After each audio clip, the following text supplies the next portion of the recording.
Capítulo número 34. Obligaciones delictuales y cuasi delictuales.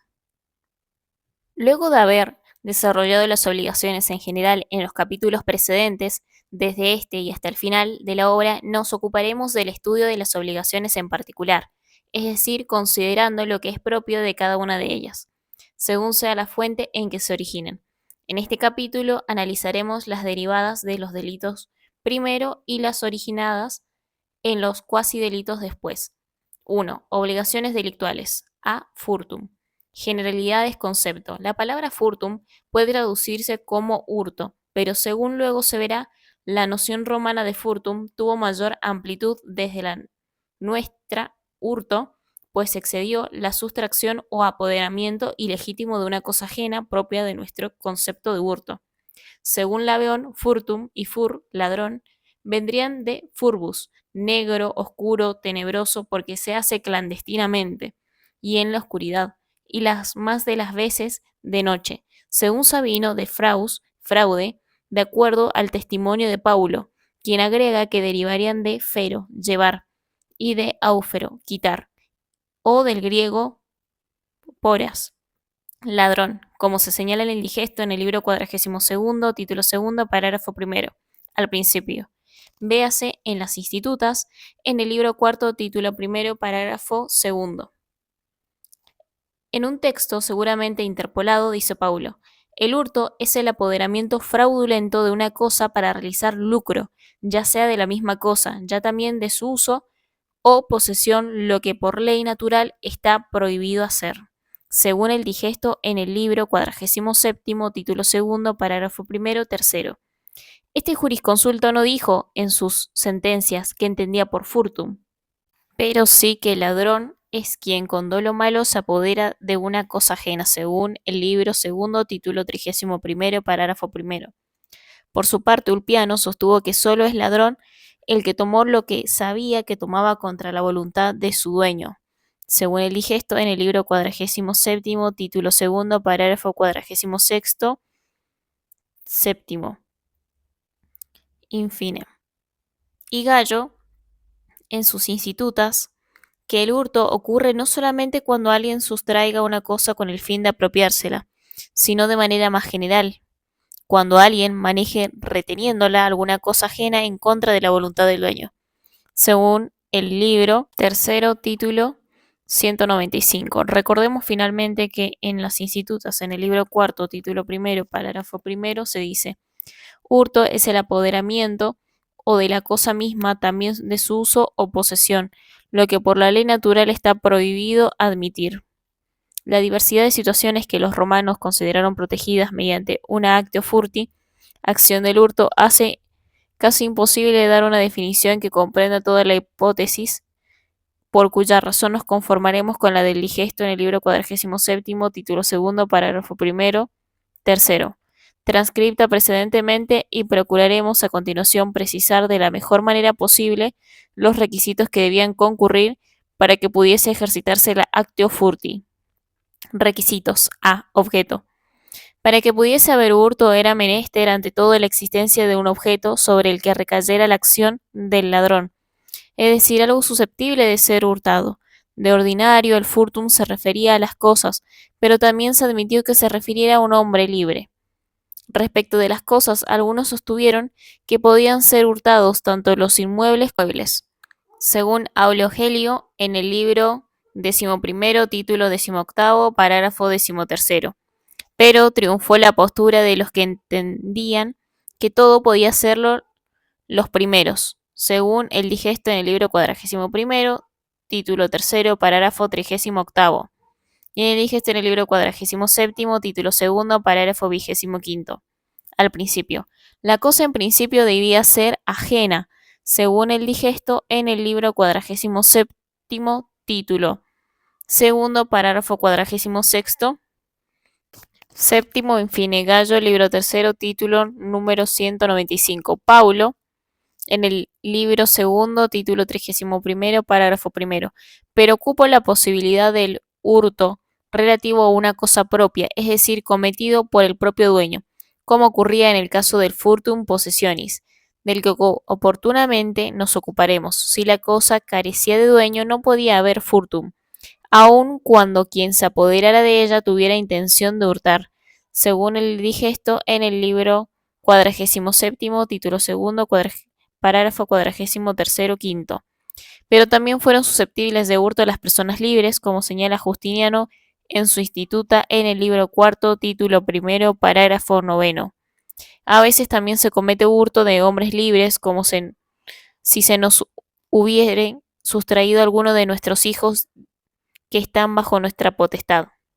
Según Gallo en el libro tercero, título número 199, se expide coincidentemente agregando los casos de la esposa sujeta a la manus mariti, del iudicatus, condenado judicialmente sujeto a la manus iniectio del acreedor, y del auctoratus, hombre libre que había contratado con un empresario luchar como gladiador. Cabe señalar que el plagium, secuestro o enajenación de personas libres o retención de esclavos fugitivos, daba lugar también a la aplicación de la lex Fabia de plagiaris, según el digesto en el libro 48, título 15, y que la recuperación de los hijos secuestrados podía lograrse mediante el interdicto de liberis exhibendis vel ducendis, según el digesto en el libro 43, título número 30. No insistimos sobre este asunto por ser propio del derecho de familia. B. Acción. En segundo lugar, el furtum suponía una acción del ladrón respecto de la materialidad de la cosa, que importara violación del derecho ajeno y que podía tener distinto contenido. Así, la hipótesis más común debió estar dada por el tomar de la cosa y sacarla del lugar donde está a disposición de su titular, pero también se consideró que cometía furtum el depositario que usaba la cosa depositada. Gallo en el libro tercero, título número 196. El comodatario que daba la cosa dada en comodato un uso distinto al convenido o indebido, según el digesto en el libro 47, título segundo, parágrafo 40, eode 76, 78 al principio.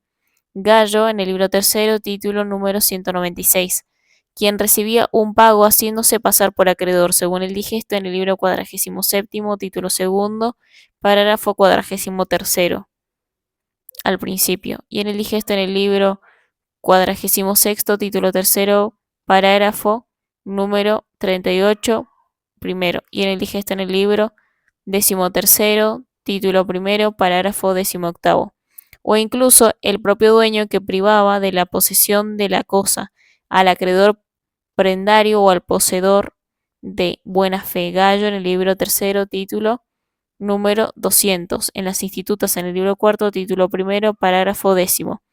Paulo en el libro segundo, título número 31, parágrafo 19. Para que hubiese furtum, no bastaba un mero acto de voluntad, sino que era menester alguna actuación material sobre las cosas, según el digesto en el libro 47, título segundo, parágrafo primero, por cuya razón no incurría en hurto el depositario que negaba el depósito, sino que era necesario que hubiera ocultado la cosa para quedarse con ella, según el digesto en el libro 47, título segundo, parágrafo primero, segundo. C. Dolo. En tercer término, el ladrón debía proceder dolosamente, como lo apuntan Gallo en el libro tercero, título número 197, infine, y Paulo en el libro segundo, título número 31, parágrafo primero. Es decir, sabiendo, teniendo conciencia de que está procediendo indebidamente, como ocurre cuando alguien se apodera de una cosa contra la voluntad de su dueño. Sin embargo, se ha establecido que quien usara las cosas dadas en comodato de una manera distinta de aquella que se tuvo en cuenta al recibirlas, solo comete furtum si tiene conciencia de hacer algo en contra de la voluntad del dueño de la cosa, es decir, si supiera que dicho uso no está permitido por el dueño, ya que si creyera que le está permitido, se debe ver exento del crimen del furtum. Esta es verdaderamente una distinción óptima, ya que el furtum no se comete sin una intención dolosa. pero además esa voluntad contraria debe existir realmente y aun si se retiene alguna cosa creyendo estar en contra de la voluntad de su dueño, pero en realidad este está de acuerdo en ello, se dice que no se configura el furtum, según Gallo en el libro tercero, título número 198, véase en las institutas en el libro cuarto, título primero, parágrafo octavo y en el código en el libro sexto, título segundo, parágrafo 20.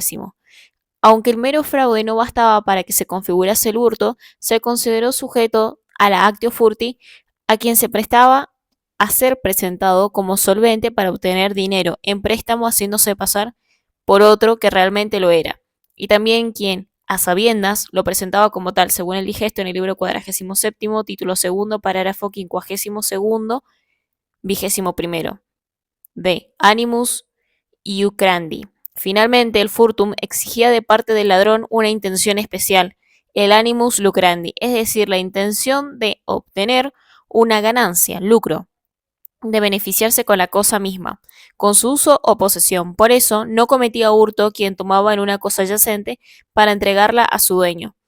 En el digesto en el libro 47, título segundo, parágrafo 43, séptimo y octavo, o quien se apodera de una cosa ajena no para beneficiarse sino para destruirla, en cuyo caso quedaba sujeto a la acción de injuria, según Paulo en el libro segundo, título 31, parágrafo 35, o a la ley de la ley Aquilia, clases. Como ya lo señaláramos al comienzo, el derecho romano consideró furtum de muy diversas acciones, haciéndose al propio tiempo distinción entre distintas clases de hurto. A. Furtum manifestum y furtum nec manifestum.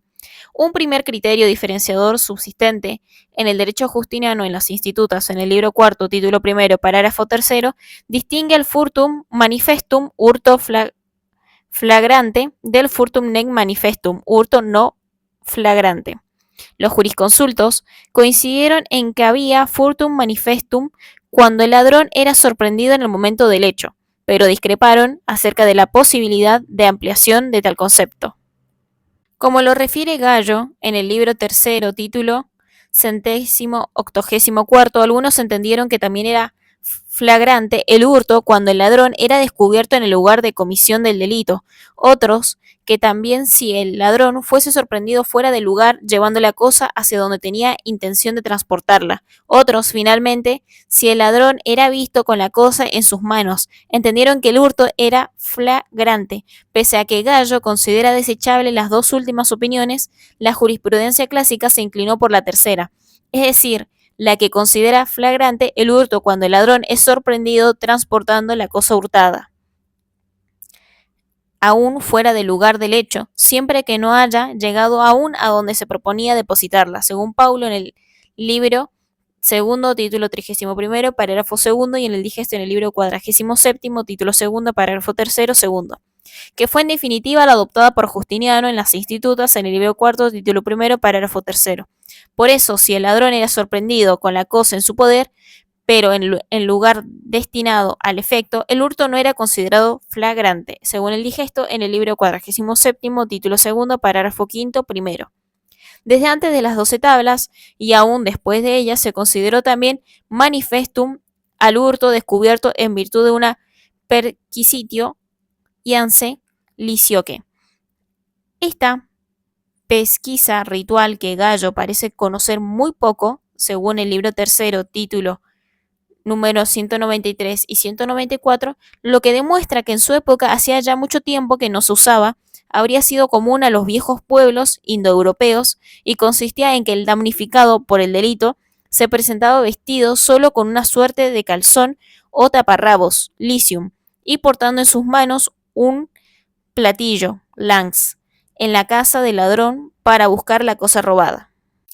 No se sabe con certeza el motivo de presentarse de tal manera, aunque muchos autores sostienen con aparente razón que la escasa vestimenta servía para demostrar que no se traía la cosa supuestamente hurtada escondida entre las ropas. El plato habría tenido la finalidad mágica de reflejar como un espejo el objeto hurtado, facilitando así su búsqueda. Si el objeto era descubierto en la casa en virtud de esta pesquisa, el culpable era considerado fur manifestus, es decir, asimilado al caso de aquel que era capturado con la cosa en su poder, mientras cometía el hurto o huía con la cosa hurtada. Este procedimiento, que es recordado también por Aulogelio en el libro 11, título 18, parágrafo 9, habría desaparecido con el advenimiento de la ley Abuteya a mediados del siglo II a.C. Respecto del furtum nec manifestum, es decir, el hurto no flagrante, dice Gallo, con toda sencillez que ello se deduce de lo que hemos dicho, ya que lo que no es manifestum es nec manifestum, según el libro 3, título 185. En similares términos se expresan la Instituta de Justiniano en el libro 4, título 1, parágrafo 3, infine, y el digesto en el libro 47, título 2, parágrafo 8. Paulo, en sus sentencias, dice que es quien no es sorprendido o capturado de prehensus cometiendo el hecho, pero que no puede negar que cometió el hurto, según el libro 2, título 31, parágrafo 2, infine. B. Conceptum oblatum prohibitum non exhibitum. Por obra del pretor se sancionaron otras clases de furtum: el conceptum, descubierto; el oblatum, endosado, trasladado; el prohibitum, ocultado; y el non exhibitum, no presentado, a cuyo fin se acordaron las respectivas acciones. Furti, del hurto. Estas clases de hurto no existían ya en la época justiniana en las institutas en el libro 4, título 1, parágrafo 4. Respecto del furtum conceptum, descubierto, dice Gallo, se dice que hay hurto descubierto cuando, en presencia de testigos, la cosa hurtada ha sido buscada y hallada en la casa de un tercero, en efecto contra este último, aunque no sea el ladrón, la cual es llamada actio oblatis, según el libro 3, título 187, en las institutas en el libro 4, título 1, parágrafo 4, véase Paulo en el libro 2, título 31, parágrafo 3 y 5. Como se ve, la acción correspondía en este caso a aquel en cuya casa era encontrada la cosa, luego de la pesquisa no solemne contra quien lo hubiese llevado allí. Seguramente quien se resistiera a la pesquisa ritual, lance licioque, debió ser considerado fur manifestus. No tenemos testimonio de ello, sí del caso de oposición a la pesquisa no solemne y con testigos, que daba lugar al furtum prohibitum, ocultado según lo refiere en Gallo en el libro 3, título 188, y la Instituta de Justiniano en el libro 4, título 1, parágrafo 4. Por último, en las institutas en el libro 4, título 1, parágrafo 4, se menciona también el furtum non exhibitum, no presentado, en el que incurría quien ante la pesquisa no presentaba la cosa hurtada, buscada en su casa. La actio furti non exhibiti, acción de hurto no presentado, habría sido acordada por el pretor en reemplazo de la venganza privada. En el caso de que la cosa fuera encontrada en la casa como consecuencia de la perquisitio, lance licioque, ya mencionado. C. Furtum rei usus possessionis. Al hablar de los requisitos del furtum, dijimos, siguiendo la definición de Paulo, que requería el ánimo o la intención de lucrar, de beneficiarse, y agregamos que ello podía procurarse con la cosa misma, con su uso o con su posesión. Puede hablarse entonces de un furtum rei, de un furtum usus y de un furtum possessionis. El furtum rei, hurto de las cosas, tiene lugar cuando el ladrón quiere beneficiarse apropiándose de la cosa haciéndola suya. Es obviamente el caso más común de hurto. El furtum usus, hurto de uso, tiene lugar cuando el ladrón no procura beneficiarse mediante la apropiación de la cosa, sino que mediante su uso contra la voluntad del dueño. Así incurrían en furtum usus el acreedor prendario que usaba la cosa prendada, según el digesto en el libro 47, título 2, parágrafo 54, al principio, o el comodatario que daba a la cosa recibida en comodato un uso distinto al debido, según Gallo en el libro 3, título número 196 y 197, en el digesto en el libro 47, título 2, parágrafo 40, o de el depositario que usaba la cosa cuyo depósito se le había confiado en la instituta, libro 4, título 1, parágrafo 6. Finalmente, en el furtum possessionis, hurto de la posesión, el ladrón desea lucrar no con la cosa ni con su uso, sino con la posesión de ella. A esta clase de hurto que puede recaer sobre cosa propia se refiere a Gallo en el parágrafo 200 del comentario tercero de su instituto. Y también puede cometerse el hurto de una cosa propia, por ejemplo, si el deudor sustrajera al acreedor la cosa que le ha dado en prenda, o si yo sustrajera mi cosa a aquel que la poseyera de buena fe. De ahí es que se decidió que se comete hurto cuando el dueño ha escondido al esclavo suyo para que no regrese con el tercero que lo poseía de buena fe. En el instituto, en el libro cuarto, título primero, parágrafo 10, se alude al mismo caso de la cosa prendada, mientras que Paulo agrega en el gesto 47, título segundo, parágrafo 15, primero, el del nudo propietario que sustrajo al usufructuario la cosa dada en usufructo. Acciones. Sin perjuicio de las acciones propias del dueño, reivindicación actio ad exhibendum, la víctima del furtum disponía de una acción penal, actio furti, y de otra rei persecutoria, condictio furtiva. La primera procuraba la imposición de la pena al delincuente, la segunda el resarcimiento del daño causado. Con respecto al hurto flagrante, la ley de las 12 tablas autorizaba a dar muerte al ladrón si cometía el hecho de noche o si estaba armado y era de día, en cuyo caso era menester requerir de viva voz auxilio de los vecinos. En el digesto, en el libro 47, título segundo, parágrafo 54, segundo. Fuera de estos casos, y siempre que se tratase de un furtum manifestum, había que recurrir al magistrado, quien disponía la adictio del delincuente, el que quedaba así como esclavo de la víctima. Gallo en el libro tercero, título 189, según las 12 tablas, en el libro octavo, título 14, Aulio Gelio en el libro 11, título octavo, parágrafo octavo. Si el ladrón era un impúber, simplemente era azotado, y si era un esclavo, luego de azotado, era arrojado desde lo alto de la roca Tarpeia, según Aulio Gelio en el libro 11, título octavo, parágrafo octavo y noveno. Como el propio Gallo lo señala, el edicto del pretor reemplazó estas penas por el cuádruplo. Libro tercero, título 70, 89, en las institutas, en el libro cuarto, título primero, parágrafo quinto, del valor de la cosa hurtada. Para el caso del furtum nec manifestum, la pena fue del doble, según Gallo en el libro tercero, título número 190, en las institutas, en el libro cuarto, título primero, parágrafo quinto. La del furtum conceptum y del furtum oblatum del triple. Gallo en el libro tercero, título número 191, y en las institutas en el libro cuarto, título primero, parágrafo cuarto. Paulo en el libro título segundo, parágrafo 31, parágrafo cuarto. Y la del furtum prohibitum del cuádruple, en según Gallo en el libro tercero, título número 192. Ignoramos cuál fue la del furtum non exhibitum. El valor a considerar será el de la cosa misma o lo que ella representara, como en el caso supuesto, según en el digesto en el libro 47, título segundo, parágrafo 27, al principio, del hurto de unas tablas en las que constaba una deuda. Quirógrafo, en el Culpiano, dice que no se debe tener en cuenta solo el valor de las tablas, sino también el del importe del instrumento de crédito.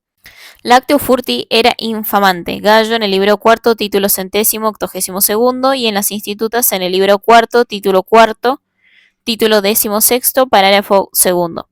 Acumulable con las rei persecutorias en el digesto en el libro 13, título primero, parágrafo séptimo, primero.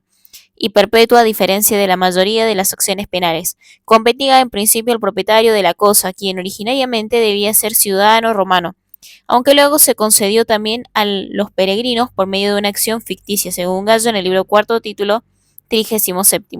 La jurisprudencia admitió el ejercicio del actio furti a los poseedores y detentadores que tuvieran interés en que el hurto no se cometiera, salvo el caso del ladrón robado del poseedor de mala fe. En el digesto del libro 47, título segundo, parágrafo 76, primero, eodem, en el libro 12, título primero. Así, tanto el nudo propietario como el usufructuario podrán intentarla ante el hurto de la cosa fructífera en el digesto en el libro 47, título segundo, parágrafo 46, primero. El acreedor prendario por el hurto de la cosa dada en la prenda en las institutas en el libro cuarto, título primero, parágrafo 14, el sastre o el tintorero ante el hurto de las ropas cuyo arreglo o limpieza se les confirió. se les confió. En las institutas, en el libro cuarto, título primero, parágrafo 15º, Gallo, en el libro tercero, título número 205. Si la víctima fallecía, la acción pasaba a sus herederos según el digesto en el libro 47º, título primero, parágrafo primero. La acción debía ejercitarse contra el delincuente y si éste era una persona impotestate, filius servus, se daba noxalmente, según Gallo en el libro cuarto, título 76º, como se trataba de una típica acción penal, en el caso de ser varios los ladrones, cada uno de ellos debía la totalidad de la pena acumulativamente, de manera que el pago hecho por uno no liberaba a los demás, procedía contra los cómplices e instigadores, aunque en el caso del hurto flagrante lo era por el doble y no por el cuádruple, según el digesto en el libro 47º, título segundo, parágrafo 34. En cuanto a los instigadores, no hay duda que eran responsables si además habían ayudado a la comisión del delito, como ocurre en el caso mencionado por Gallo en el libro tercero, título número 202, del que nos hizo caer las monedas que teníamos en la mano para que otro se apoderara de ellas.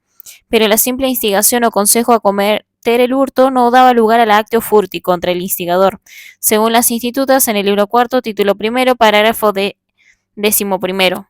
Infine, en el digesto en el libro 48º, título 19º, parágrafo 16º al principio. La muerte del delincuente extinguía la acción, de manera que no quedaban sujetos a ella sus herederos, según el digesto en el libro 47º, título primero, parágrafo primero. Al principio subsistía la acción, no obstante, la capitis de minutio.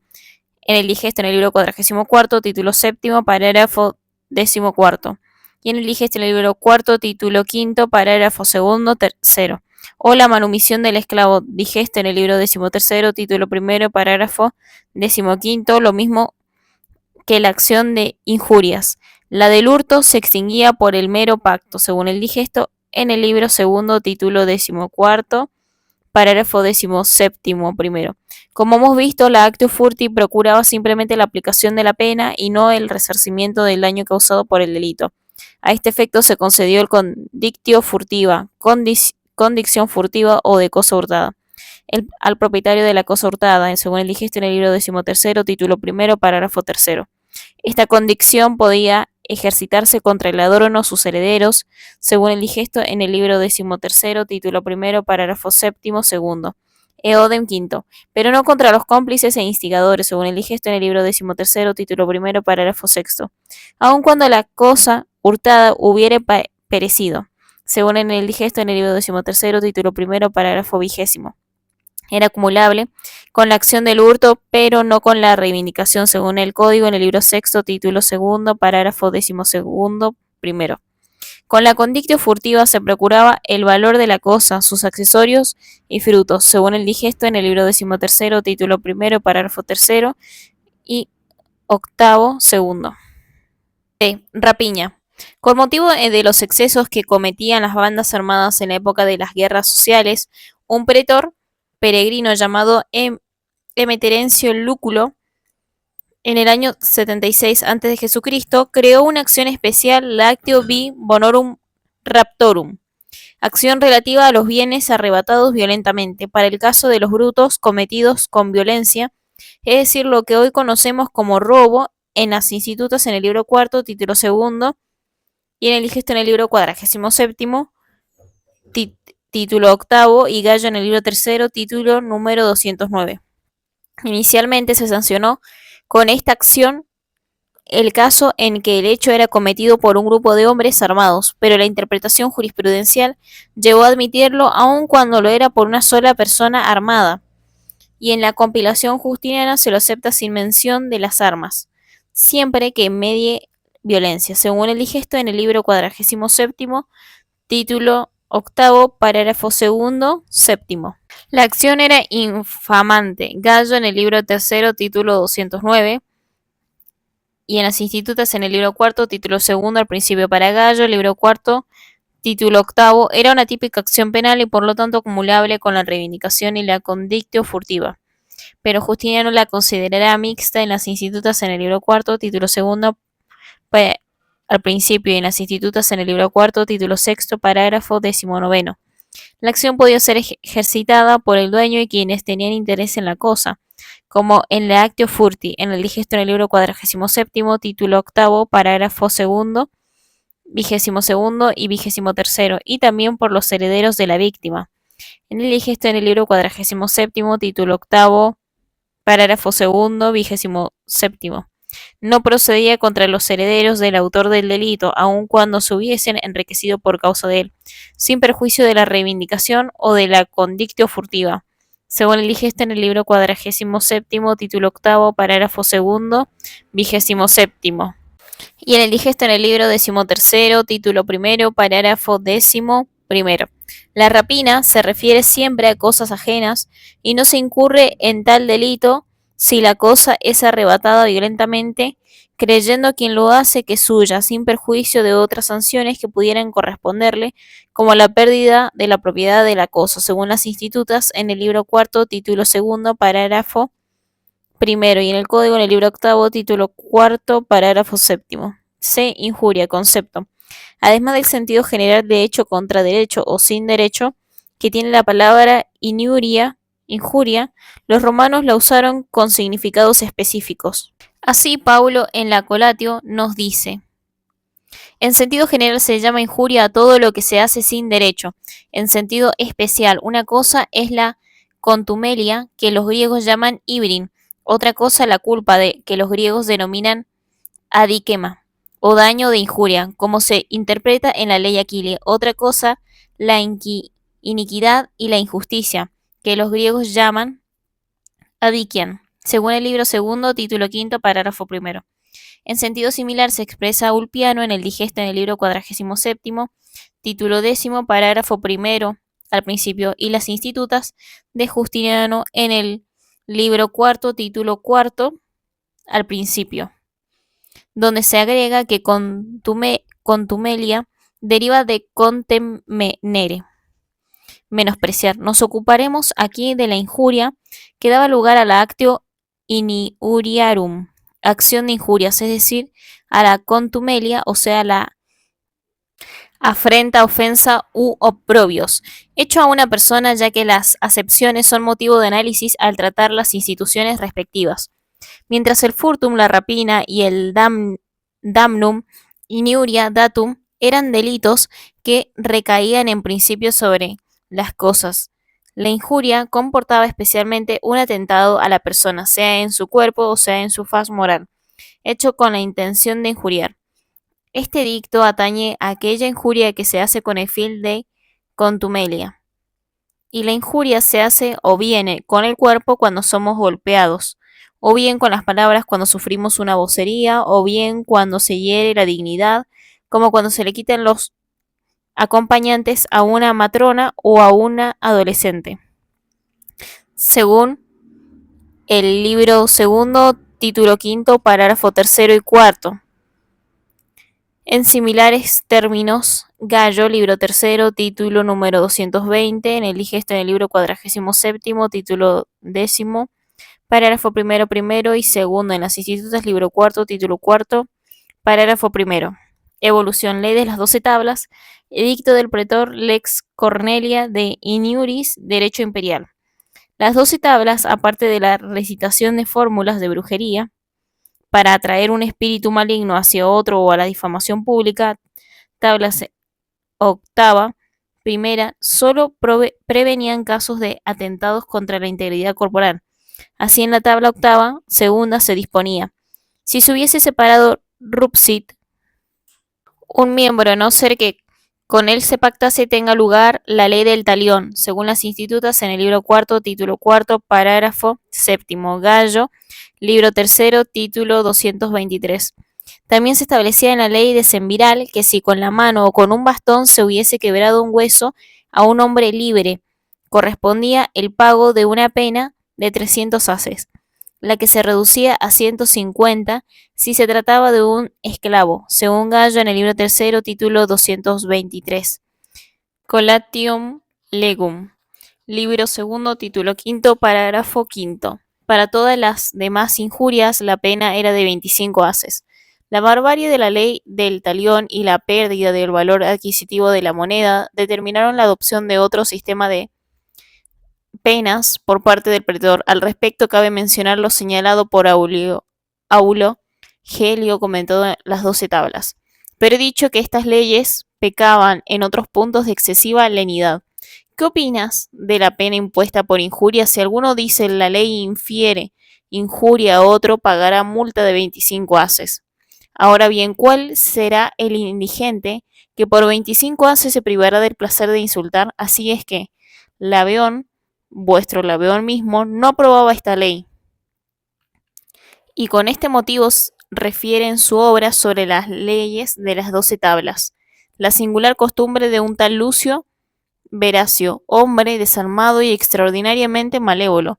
Su mayor placer consistía en aplicar la palma de la mano a la mejilla de un hombre libre. Seguíale un esclavo con una bolsa de haces en la mano, y en cuanto el amo aplicaba una bofetada, el esclavo, según lo dispuesto por la ley, entregaba 25 haces, según el libro 20, título primero, parágrafo 13. Tanto Gallo en su libro tercero, título número 223, como el Instituto de Justiniano adjuntan la desactualización de la pena de las 12 tablas a la gran pobreza de la época en que se sancionaron. El edicto del pretor dispuso que la acción de injurias no procurase el pago de una suma fija, sino una cantidad de dinero variable, estimada inicialmente por el actor y fijada de manera definitiva por el juez a su prudente arbitrio y según las circunstancias del caso, según Gallo en el libro tercero, título número 224 y cuarto, 51º, septuagésimo sexto, centésimo décimo segundo, centésimo septuagésimo séptimo y centésimo septuagésimo octavo. Colatio Legum. Libro segundo, título sexto, parágrafo primero en las institutas en el libro cuarto, título cuarto, parágrafo séptimo en el gesto en el libro 47º, título décimo, parágrafo 15º, 28º eodem, 21º. El espectro de hechos sancionados con la alactio iniuriarium llegó a ser amplísimo, como atentados al cuerpo de la persona, además de los previstos de las 12 tablas. Cabe mencionar el manchar a otro ensuciándolo con barro o estiércol. En el digesto en el libro 47º, título 11º, parágrafo primero. Azotarlo, golpearlo o apalearlo. En el digesto en el libro 47º, título 10º, parágrafo primero. Privarlo de su salud mental. Digesto en el libro 47º, título 10º, parágrafo 15º al principio. O atemorizarlo, digesto en el libro 47º, título 10º, parágrafo 15º primero. Entre los atentados a la personalidad moral pueden citarse los clamores o voceríos ultrajantes o difamatorios, según el digesto en el libro 47º, título 10º, parágrafo 15º, segundo, cuarto, quinto, sexto y noveno. Los atentados a la dignidad de matronas o jóvenes mediante persecuciones, palabras o maniobras inconvenientes, según el digesto en el libro 47º, título 10º, parágrafo 15º, 16º a 23º. Gallo, libro tercero, título número 220. Colatio Legum, libro segundo, título quinto, parágrafo cuarto. El tratar de hacer impúdico a otro. En el digesto en el libro 47º, título 10º, parágrafo primero y segundo. El hacer escrito o inscripciones difamatorias. En el digesto en el libro 47º, título 10º, parágrafo quinto, noveno. Eoden décimo. O insultar. Gallo en el libro tercero, título número 220. El tratar injuriosamente al no reconocer la libertad o privilegios de otro. En el digesto en el libro 47º, título 10º, parágrafo 11º, noveno, eodem, 22º. El disminuir el crédito económico de otro mediante la promoción de una demanda vejatoria. En el digesto en el libro 47º, título 10º, parágrafo 13º. Tercero, el pedido de proscripción de bienes haciendo aparecer al deudor como concursado. Gallo en el libro tercero, título número 220, o la indicación infundada de otro como deudor en el digesto en el libro 47, título 10, parágrafo 15, 33, etc. La Lex Cornelia de Iniuris, Ley Cornelia de Injurias, votada durante la dictadura de Sila entre el 82 y el 79 a.C., agregó este repertorio la violación de domicilio en el digesto en el libro 47, título 10, parágrafo 5, al principio y segundo. Eodem, libro 5, título 5, Eodem, 23, el código en el libro 10, título 39, parágrafo 7. Como ya lo señaláramos antes, la injuria requería dolo, la intención de ofender, en el digesto en el libro 47, título 10, parágrafo 3, primero, Eodem, 32 y 33, por lo que no podían cometerla los furiosos y el impuber infantiae proximus, en el digesto en el libro 47, título 10, parágrafo 3, primero, y no incurríase en ella si se procedía con la intención de bromear. En el digesto en el libro 47, título 10, parágrafo 3, tercero, Eodem, 15, 23, corregir en el digesto en el libro 47, título 10, párrafo 15, 38. La acción procedía contra los cómplices e instigadores. En el digesto en el libro 47, título 10, 11 y 15, octavo, en las institutas en el libro 4, título 4, parágrafo 11, Paulo en el libro 5, título 4, parágrafo 20, era intransmisible tanto activa como pasivamente a los herederos en el digesto en el libro 47, títulos 10, parágrafo 13, al principio. Acá arriba la tacha de infamia, Gallo en el libro 4, título 182, se eximía por el perdón del ofendido en el digesto en el libro 47, título 10, parágrafo 11, primero, en las institutas en el libro 4, título 4, parágrafo 12, y debía ejercitarse dentro del año, ya que de lo contrario se entendía que había mediado perdón.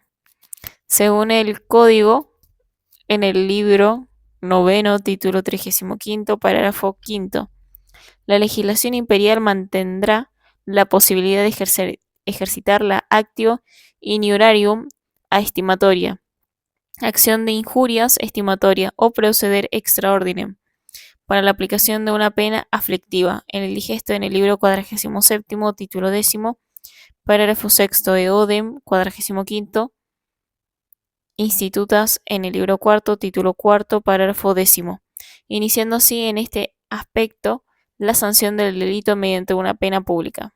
D. Damnum iniuria datum. La ley de las 12 tablas.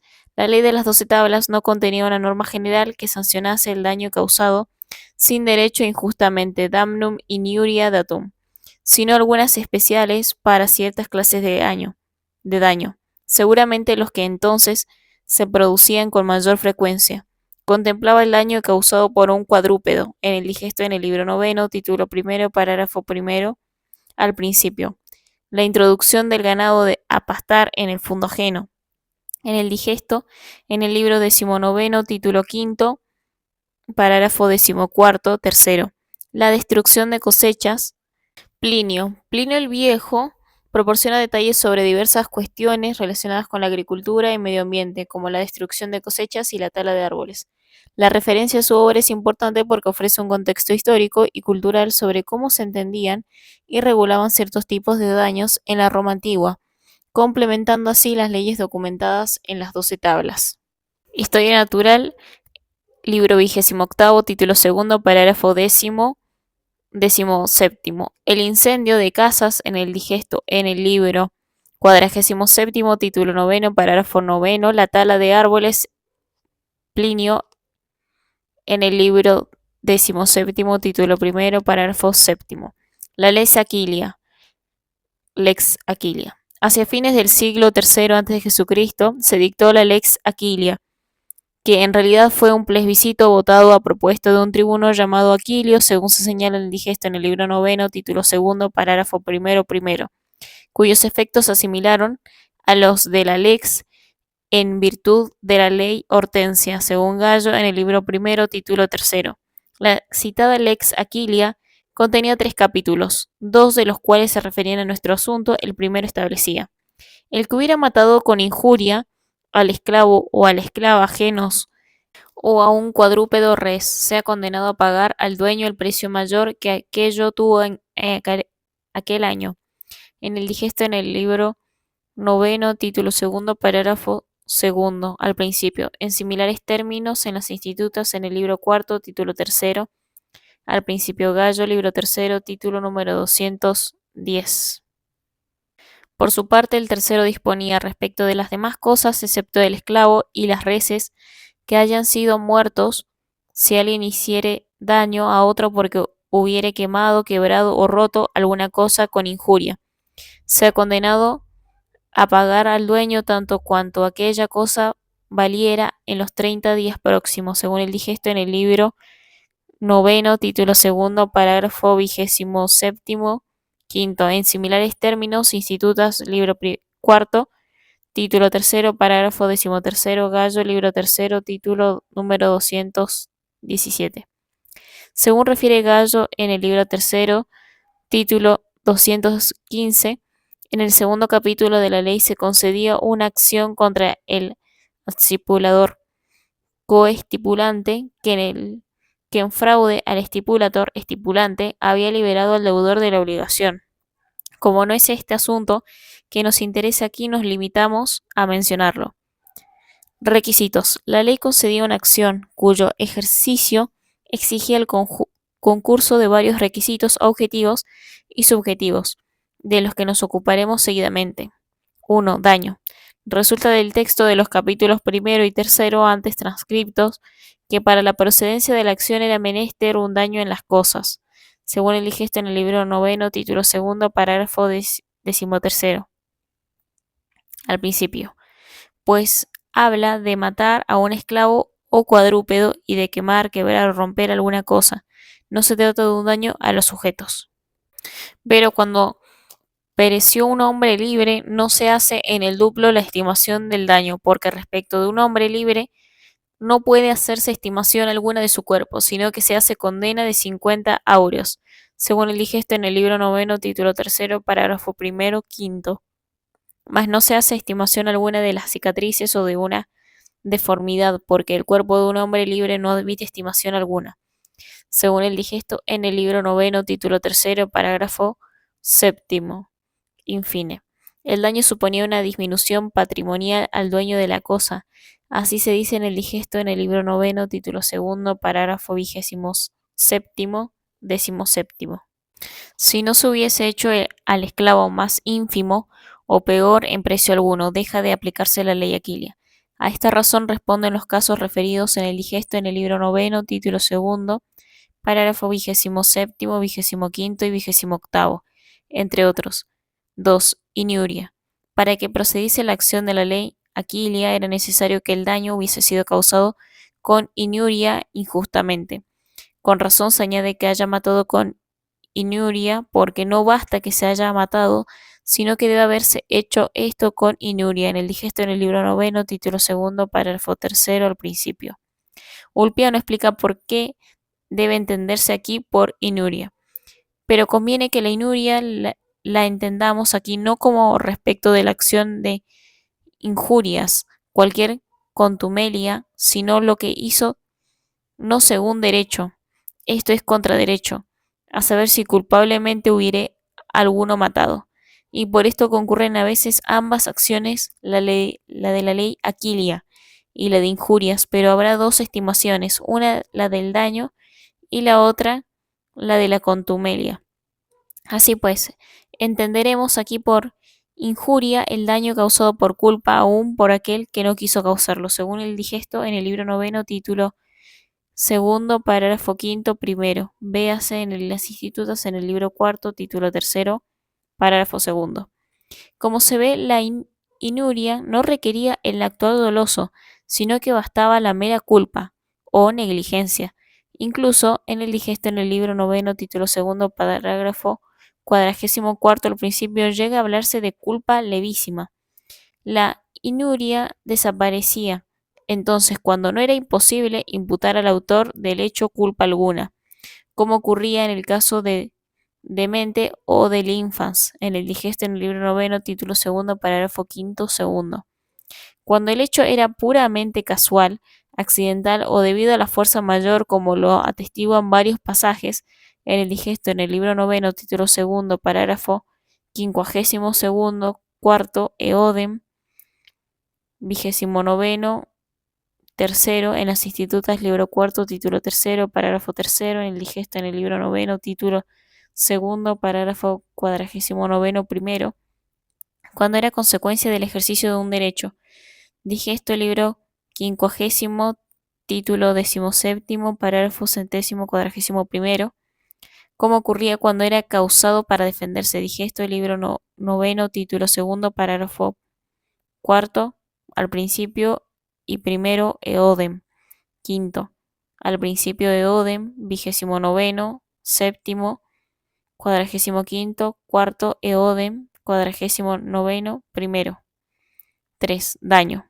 Corpori corpore. Para que quedase comprendido en la acción, entendiéndose inicialmente que el daño debía ser corpori corpore, es decir, producido en la propia materialidad del objeto por el propio cuerpo del agente en forma directa y en virtud de un hecho positivo. Según el digesto en el libro noveno, título segundo, parágrafo séptimo, primero. En el digesto en el libro noveno, título segundo, parágrafo 51, al principio.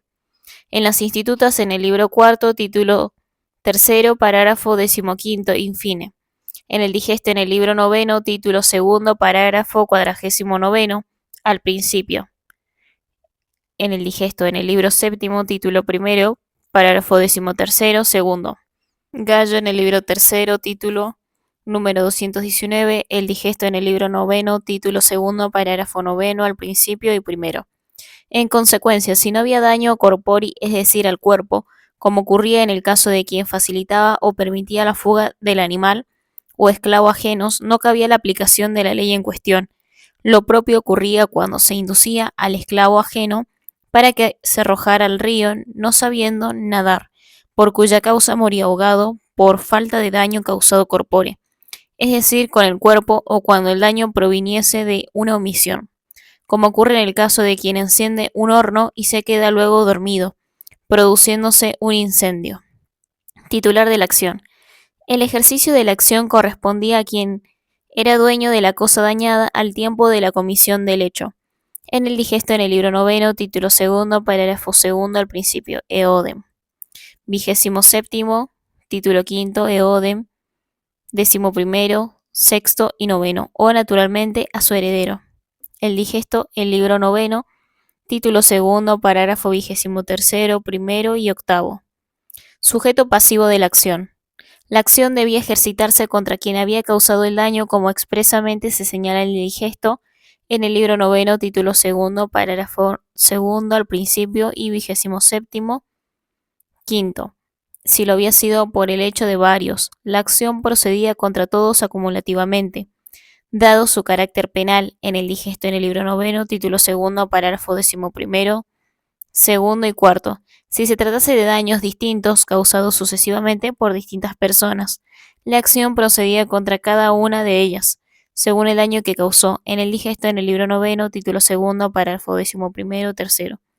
Eodem, 51. Como se trataba de una acción penal, no podía ejercitarse contra el heredero del causante del daño. En el digesto en el libro noveno, título segundo, párrafo 23, octavo. Finalidad de la acción. Como se trataba de una acción penal y no rei persecutoria, no se preocupaba con su ejercicio obtener el resarcimiento del daño, sino la aplicación de la pena al delincuente. Esa pena variaba según se tratase de un caso comprendido en el primero o en el tercer capítulo de la ley. Así, se había matado a un esclavo ajeno a un animal de otro comprendido en el primer capítulo. La pena consistía en el mayor valor que esas cosas habían tenido en el año anterior, según el digesto en el libro noveno, título segundo, parágrafo 28 al principio y primero. o en todo tiempo si hubiese existido menos, según el digesto en el libro noveno, título segundo, parágrafo 23º, séptimo. No se consideraba el precio o valor de la cosa en el momento del hecho, sino el más alto que había tenido en el año anterior. En cuanto a lo que está dicho en esta ley sobre el máximo valor que hubo tenido dicha cosa, en ese año se entiende que si se matara a un esclavo cojo o tuerto, pero que en dicho año estuvo íntegro, la estimación se hace por el valor que tuvo, por más que la indemnización resultante sea mayor que el perjuicio causado, según Gallo en el libro tercero, título número 214. Si el hecho caía en las previsiones del tercer capítulo de la ley, como ocurriría si se había dado muerte a un perro ajeno o rasgado el vestido de otro, a los fines de la pena se tenía en cuenta el valor de la cosa en los 30 días anteriores, según el digesto en el libro noveno, título segundo, parágrafo 27º, quinto. Gallo en el libro tercero, título número 217. Si el autor de hecho negaba su autoría, probada esta, la condena procedía por el duplo, según el digesto en el libro noveno, título segundo, parágrafo segundo, primero, eodem, 23º, décimo. Evolución. La actividad interpretativa de los jurisconsultos romanos, complementada con la actividad legislativa del pretor mediante la concesión de acciones útiles o in factum, permitió una evolución notable en lo relativo a la aplicación de la ley Aquilia. En efecto, la interpretación primitiva fue restrictiva y literal. La acción debía ser ejercitada por el dueño, es decir, por el dominus ex iure quiritium, por lo que el peregrino o quien no había adquirido la cosa por un modo idóneo, según el derecho civil, no podían ejercitar la acción porque no eran dueños. El daño debía ser causado en la propia materialidad del objeto y por el propio cuerpo de la gente, corpore, no por una omisión, pero las necesidades sociales debieron determinar una ampliación del ámbito de aplicación de la ley por medio de la interpretación. En este sentido, se advierte una tendencia a la generalización de los conceptos, como entender romper, como corromper, en el digesto en el libro noveno, título segundo, parágrafo 27º, 13º y 16º, lo que permitió la aplicación de la ley a los casos de adulteración del vino, manchado de vestidos o mezcla de trigo con arena, en el digesto en el libro noveno, título segundo, parágrafo 27º, 15º, 20º y 22º. También requirió interpretación lo relativo a la pena del tercer capítulo, ya que a diferencia del primero no se aludía en él al mayor valor, según refiere Gallo en el libro tercero, título número 218. Algunos jurisconsultos estimaron que el juez podía elegir entre la máxima y la mínima valuación dentro de los 30 días, pero en definitiva triunfó la opinión de Sabino, en el sentido de que debía considerarse sobreentendida la palabra máximo en esta parte de la ley, véase en las institutas en el libro cuarto, título tercero, parágrafo 15º. Es particularmente interesante la actividad interpretativa respecto al monto de la pena, que en algunos casos consistirá solo en el valor venal de la cosa, verum rei pretium, pero que llegará a comprender aquello que interese al actor el objeto dañado. Id quod interest. Los siguientes pasajes de las fuentes son ilustrativos al respecto. Asimismo, se estiman las cualidades inherentes al cuerpo, como por ejemplo, si alguien hubiere matado a uno o a una de los esclavos comediantes, músicos o gemelos, o a un animal de una cuadriga o de un par de mulas, porque la estimación no solo se ha de hacer del cuerpo destruido, sino que también ha de tenerse en cuenta aquello en que se ha depreciado los otros objetos. En el digesto en el libro noveno, título segundo, parágrafo 22º, primero. Por esto escribe en Horacio que si hubiere sido muerto un esclavo instituido heredero, se comprende también la estimación de la herencia, según el digesto en el libro noveno, título segundo, parágrafo 23º al principio. Y en la acción de esta ley no se estima solamente el valor del cuerpo, sino que razonablemente si el esclavo muerto experimenta para el dueño un daño mayor que el del precio del esclavo, este también es estimado como por ejemplo, si un esclavo mío que fue instituido heredero por un tercero hubiera sido muerto antes de que por mi orden hubiera hecho la aceptación de la herencia, entonces no se estima el daño por el solo precio, sino también por el monto de la herencia perdida. Según Gallo en el libro tercero, título número 212. Mediante la concesión de una acción útil o por el hecho, jurisconsultos y magistrados posibilitarán el ejercicio de la acción a quienes no eran dueños, tal el caso del poseedor de buena fe, protegido frente al propietario mismo, según el digesto en el libro noveno, título segundo, parágrafo 17 al principio, del usufructuario y del usuario, según el digesto en el libro noveno, título segundo, parágrafo 11, décimo eodem 12, del acreedor prendario, en el digesto en el libro noveno, título segundo, parágrafo 31, eodem 17 al principio del colono, en el digesto en el libro noveno, título segundo, parágrafo 27, 14 del propio peregrino, mediante la ficción de ciudadanía gallo, en el libro cuarto, título 37. El ámbito objetivo de la aplicación de la ley también se verá ampliado mediante el mismo expediente. Así se llegó a admitir su aplicación al caso del daño causado nec corpore, es decir, al producido sin acción corporal directa del agente sobre la cosa. Por tanto, si alguno hubiere causado el daño porque otro lo empujó, escribe Próculo que no queda obligado ni el que lo empujó porque no mató, ni el que fue empujado porque no causó el daño con injuria, por lo que se habrá de dar la acción por el hecho contra el que empujó, según el digesto en el libro noveno, título segundo, parágrafo séptimo, tercero. Si alguno hubiere matado de hambre a un esclavo, dice Neracio que queda obligado por la acción por el hecho, según el digesto en el libro noveno, título segundo, parágrafo noveno, segundo. La claridad de los pasajes no eximen de todo comentario. La actividad interpretativa llevará a considerar comprendidos también los casos en que el daño fue causado por una omisión, siempre que reconociera un acto positivo precedente o una relación obligatoria que exigiera otra conducta, como ocurre en los pasajes siguientes. Pero el que hubiere hecho bien la operación quirúrgica y hubiere abandonado la curación tampoco estará seguro, sino que se entiende que es reo de culpa, según el digesto en el libro noveno, título segundo, parágrafo octavo al principio.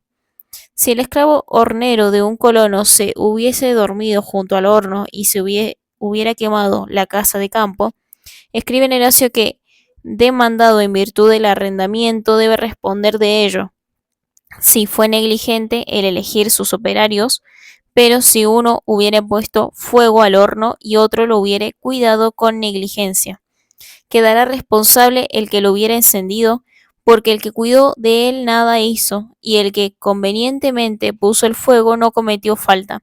¿Qué se dirá, pues? Opino que compete la acción útil tanto contra el que se durmió junto al horno como contra el que cuidó de él con negligencia, y que nadie diga respecto del que se durmió que padeció cosa humana y natural, puesto que debía o extinguir el fuego o prepararlo de modo que no extendiera, según el digesto en el libro noveno, título segundo, parágrafo 27, noveno. Véase en el digesto en el libro noveno, título segundo, parágrafo 27, 31 y 33, eodem, 33, colección del libro décimo segundo, título séptimo, parágrafo séptimo. Cabe señalar finalmente que con Justiniano la acción procederá incluso contra los herederos del causante del daño en la medida en que ellos se hubieran beneficiado. Dije esto en el libro noveno, título segundo, parágrafo número 238, infine. Y aún en el caso del daño causado nec corpori, es decir, cuando no hay lesión o deterioro del objeto, pero este desaparece de la órbita de poder de su dueño, como ocurre cuando alguno por compasión hubiese liberado de sus cadenas al esclavo ajeno para que pudiese huir, según las institutas en el libro cuarto, título tercero, parágrafo 16, infine. 2. Obligaciones cuasi delictuales. En las institutas de Justiniano se mencionan 4 casos de responsabilidad cuasi delictual: el del juez que hizo suyo el proceso, la de habitador por las cosas arrojadas o vertidas desde la casa a la vía pública, o por las cosas peligrosamente colocadas o suspendidas, y la del dueño de una posada o caballeriza o capitán del barco. De ellas nos ocuparemos seguidamente. Juez que hizo suyo el proceso. Para Gallo, en el libro cuarto, título 52, el juez hace suyo el proceso litem suam facit, cuando condena por una suma mayor o menor de la determinada en la condemnatio, de la fórmula, mientras Ulpiano en el digesto en el libro quinto, título primero, parágrafo 15º primero, dice al respecto: se entiende que el juez hace suyo el pleito cuando con dolo malo hubiere pronunciado sentencia en fraude de la ley, pero se considera que hace esto con dolo malo, si se probare su evidente favor o enemistad o también soborno, para que se obligue a responder de la verdadera estimación del pleito.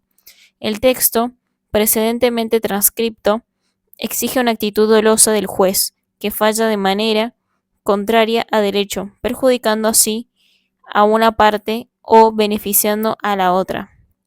Pero de instituta en el libro cuarto, título quinto, al principio, y del digesto del libro 44, título séptimo, parágrafo quinto, cuarto. Parece que la responsabilidad cabría aún cuando ello hubiese ocurrido por imprudencia. El perjudicado podía en estos casos reclamar la indemnización del daño causado por la conducta del juez. Según las institutas, en el libro cuarto, título quinto, al principio e infine, en el digesto en el libro quinto, título primero, parágrafo 15º, primero, infine. Los jurisconsultos discutieron si la acción procedía contra sus herederos, pero triunfó la tesis contraria. En el digesto en el libro quinto, título primero, parágrafo 16º. Responsabilidad por las cosas arrojadas o vertidas. Si de un edificio se arrojaban cosas sólidas o se vertían líquidos que causaban un daño a un transeúnte, éste podía ciertamente accionar mediante la lex Aquilia, pero como generalmente era difícil descubrir al autor del hecho, el pretor concedió una acción especial de effusis vel teis ectis, relativa a las cosas derramadas o arrojadas. Dice el pretor respecto de los que hubieren arrojado o derramado alguna cosa. Por tanto, si se hubiere arrojado o derramado alguna cosa en el sitio donde vulgarmente se transita o donde la gente se detiene, daré contra el que allí habitare acción en el duplo, por cuanto daño con ello se hubiere causado o hecho. Si se dijera que del golpe de lo arrojado había perecido un hombre libre, daré acción de 50 auros. Si viviera y se dijese que se le causó daño, daré acción para que aquel contra quien se reclama sea condenado en tanto cuanto por tal cosa pareciere justo al juez. Si se dijera que un esclavo lo hizo ignorándolo su dueño, añadiré en el juicio o que lo dé por noxa, según el digesto en el libro noveno, título tercero, parágrafo primero al principio. No importaba que el lugar fuese público o privado, bastando que se tratase de un lugar por donde la gente solía transitar, según el digesto en el libro noveno, título tercero, parágrafo primero, segundo. La acción se ejercitaba contra el habitante de la casa desde donde se había derramado el líquido o arrojado la cosa que causó el daño al transeúnte, según el digesto en el libro noveno, título tercero, parágrafo primero, al principio y cuarto, aun sin que mediare culpa de su parte, según el digesto en el libro noveno, título tercero, parágrafo primero, cuarto.